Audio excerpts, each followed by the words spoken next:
Hey guys, what's up? Mike from Nerd Problems Gaming here, and welcome to episode 13 of Nerd Problems Gaming. Today's video, just wanted to do a retro review of Final Fantasy for the Nintendo Entertainment System, NES.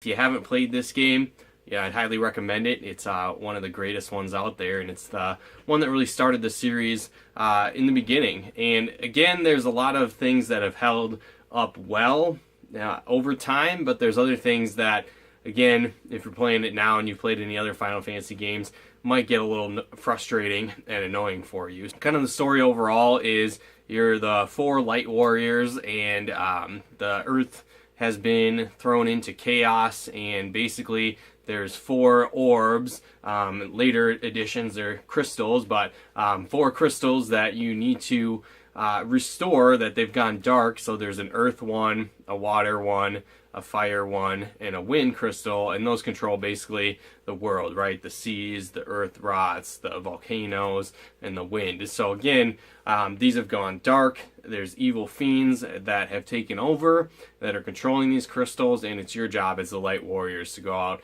and restore balance and restore light to the orbs or the crystals, and again, to save the world basically. So it's a lot similar to pretty much moving forward Final Fantasy storylines in general, but one thing that I really like about this game is the customization that it has, where when you start off, there's these different types of classes that you can choose from, which again you'll kind of see in later Final Fantasy games as well, but it gives you a lot of customization. I know I've played this game hundreds of times. I probably beat it 14 or 15 different times, but what's really neat is that you can create your party every single time you start the game. So if you want to do all fighters, cool. If you want to do all white wizards, cool. So you can really set the difficulty for yourself based on what kind of team you build in the game, which is really neat.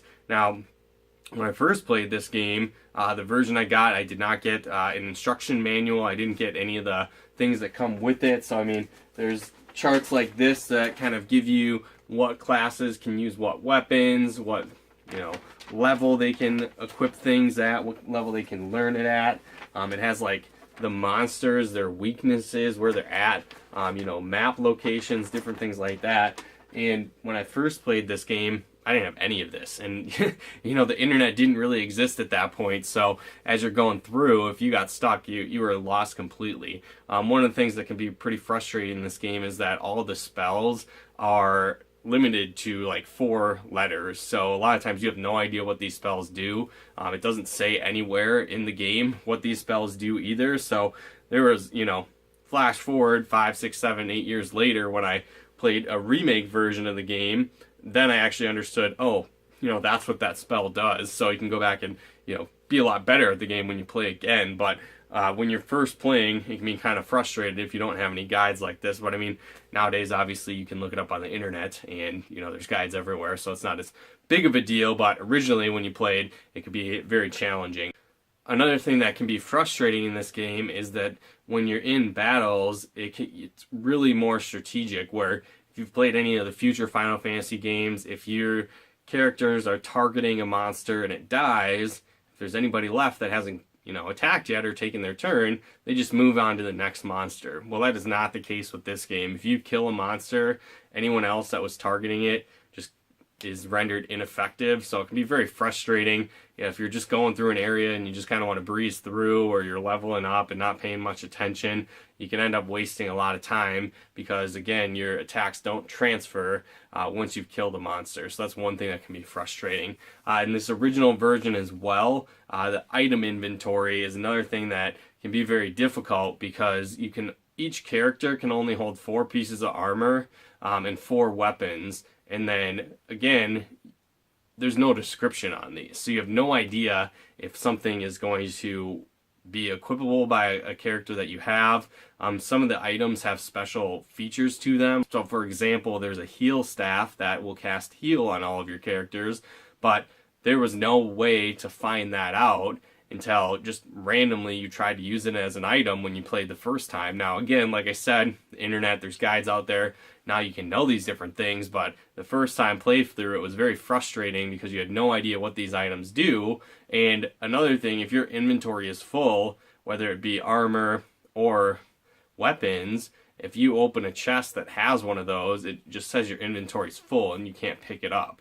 So you, again, at this point, you have no idea what's in there. It could be an armor, it could be a weapon, so you end up dropping weapons, you end up dropping armor just to open this chest, and again, you have no idea what it's going to be, whether it's better than what you have, you can use it, you can not. So in that aspect, it can be very frustrating as well. Another thing too is when you're buying items in the shop, like potions and antidotes, for some reason in this first version, you can only buy one at a time. So again, that can be super frustrating if you want to max out your inventory and have 99 with you when you're getting things rolling, because this game can be very difficult going through some of the bigger dungeons because you're limited on spell usage, you're limited on item usage. So again, if you're buying individually one potion at a time, it can get frustrating and take a long time to do that. The magic system's a little different with this game too, which is interesting, where you get MP on each level of spell. So instead of like in future Final Fantasy games or most RPGs today, you'll have your MP points and you have a couple hundred, and then each spell will cost 15 to 100 depending on whatever kind of spell you're using. It's different in this game where there's different levels of spells, and on each one you have a limited amount that you can use. So maybe you'll have 4 uses of a level 1 spell and 3 uses of a level 2 spell. And again, another thing that can be frustrating is that you only can have 3 spells per level, and then it's a combination of white and black magic. So some characters like the red mage can use both, but again, you're limited to only 3 slots, so you're going to miss out on a lot of spells, which can be frustrating. So again, though, this is one of my favorite games of all time, so I'd highly recommend playing this game. If you want to get more of a crisp version of it, I'd definitely try out the Game Boy Advance version where they redid it, so it kind of got rid of a lot of the annoying things and frustrating things throughout the game. They fixed a lot of those different things as well as up the graphics. But again, even though with all those intricacies and annoyances throughout this game, it's still one of my favorites of all times, and I would highly recommend playing this if you haven't yet. But again, check it out. Hopefully you guys got some benefit and value out of this video. If you did, feel free to comment and share, and definitely subscribe to our channel as it helps out. We can make more videos like this, and if you haven't done so yet, feel free to follow us on Twitter over at Nerd Problem Game. Check out the latest videos and live streams as they come out. But thanks again for tuning in. We'll talk to you more soon.